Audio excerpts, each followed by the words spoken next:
Agora nós vamos falar sobre o propósito do homem neste terceiro capítulo do nosso curso básico de teologia, a doutrina do homem. Estamos estudando o homem em si, ok? Então, qual é o propósito do homem? Aí sempre enfatizei para vocês que sempre quando eu falar homem, se refere a homem e a mulher, tá? Doutrina de Deus, doutrina que nós estudamos de Deus e agora a doutrina do homem. Qual é o propósito do homem na Bíblia, na palavra do Senhor? Glorificar a Deus. O que nós temos que fazer, o propósito do homem, é a glorificação de Deus. Porque 1 Coríntios 10:31 vai dizer: fazei tudo para a glória de Deus. Tudo que o homem tem que fazer tem que ser para a glória de Deus. Lembra que eu falei sobre os atributos quando Deus vai soprar no homem essa parte espiritual, o fôlego de vida? Uma das características que eu falei, que eu frisei, que eu acho muito importante, é o livre-arbítrio. Tudo que o homem tem que fazer em questão do livre-arbítrio é entender que nós dependemos do Senhor. Nós esquecemos disso. Nós dependemos do poder de Deus. Nós dependemos da ação do Espírito Santo. E esquecemos que tudo que o homem tem que fazer é para a glorificação de Deus. O homem em si foi criado daquela terra, daquele barro, daquele pó. O homem foi criado para ter comunhão com Deus. Por quê? Nós vemos em Gênesis. O nosso Deus descia todas as tardes para ter comunhão com Adão, para ter comunhão com a sua criação. Então, o homem foi criado, o ser humano foi criado para ter a comunhão com Deus e refletir a glória de Deus na vida do homem. Nós somos cristão. O que é o cristão? Ele é um representante de Cristo. O cristão, ele é um embaixador de Cristo. Nós somos embaixadores. Nós representamos Cristo. Só que eu e você, nós esquecemos. Vem tribulação, vem problemas financeiros, vem problemas familiares, vem problemas na área da saúde, e nós esquecemos que nós fomos criados para a glorificação de Deus e para refletir a glória. Esse é o propósito do homem. E por questões de livre-arbítrio, lá no início o homem estragou tudo. Porque quando ele foi tentado, o diabo vai mexer com a cabeça tanto de Adão como de Eva. E agora, o diabo vai dizer para eles, se você comer dessa fruta, vocês vão parecer, vocês vão ser igual a Deus.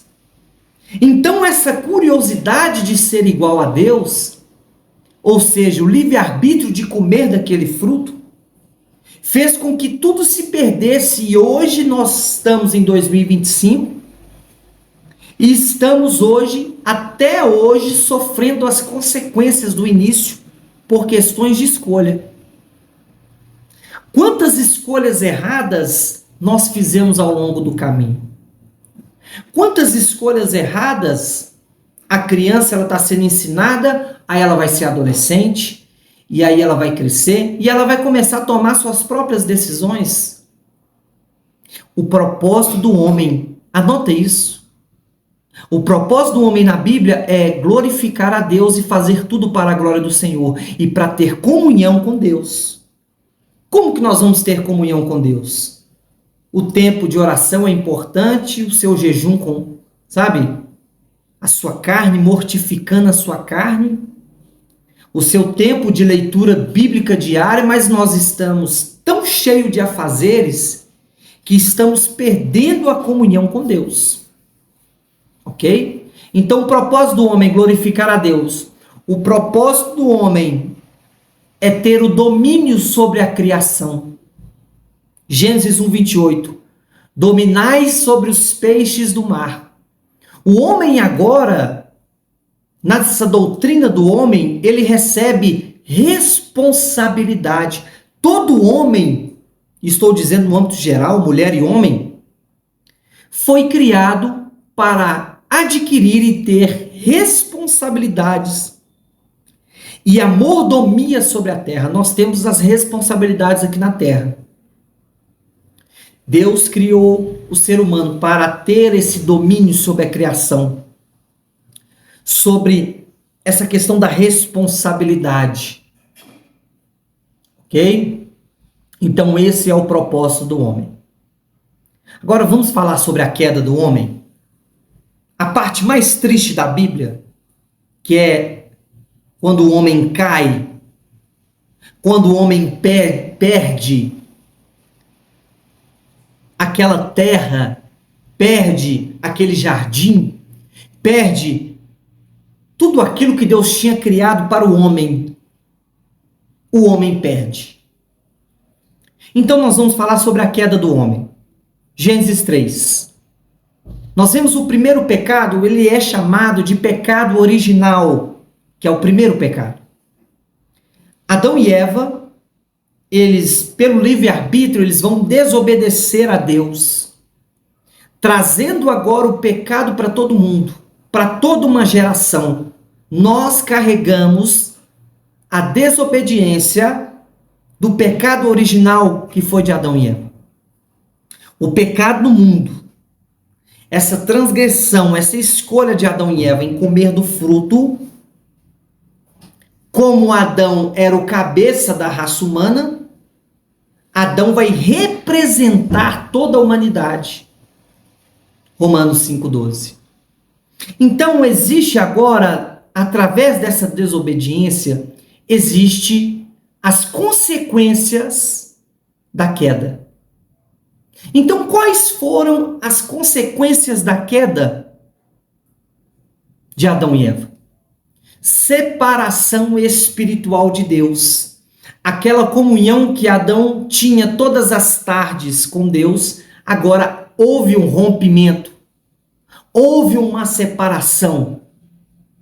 Não há mais diálogo, não há mais conversa, não há mais uma troca entre pai e criador, criador e filho.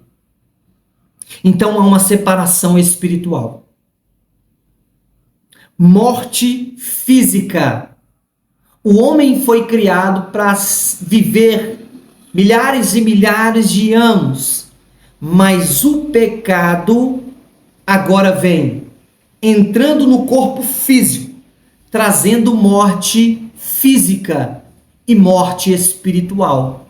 Até hoje nós temos essa morte espiritual, que são de pessoas que perderam a comunhão com Deus, perderam o diálogo com Deus, perderam o seu momento de intimidade que tinha com Deus.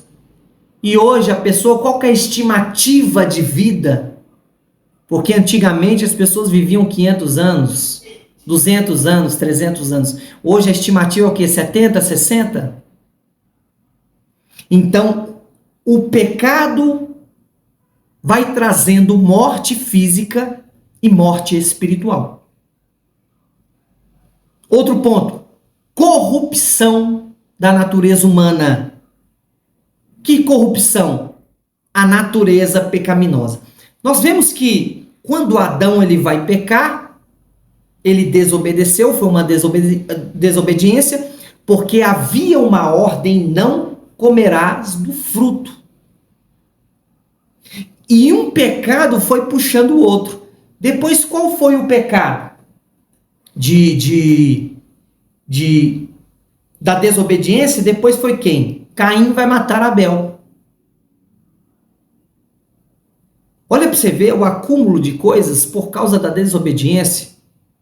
E agora o ser humano vai entender o que é bem, o que é o mal, o que é o certo, o que é o errado. E nós vemos o primeiro homicídio na Bíblia e depois nós vemos vários e vários pecados adultério, prostituição, fornicação, glutonaria e outras coisas. E agora o homem que tinha a bênção de Deus, que tinha a unção, que tinha, sabe, todos os requisitos para viver uma vida diante de Deus, agora há uma maldição sobre a criação por causa da desobediência. Houve uma maldição. Existe essa maldição. Ok? Para nós entendermos isso. O quão sério essa matéria, o quão importante é essa matéria.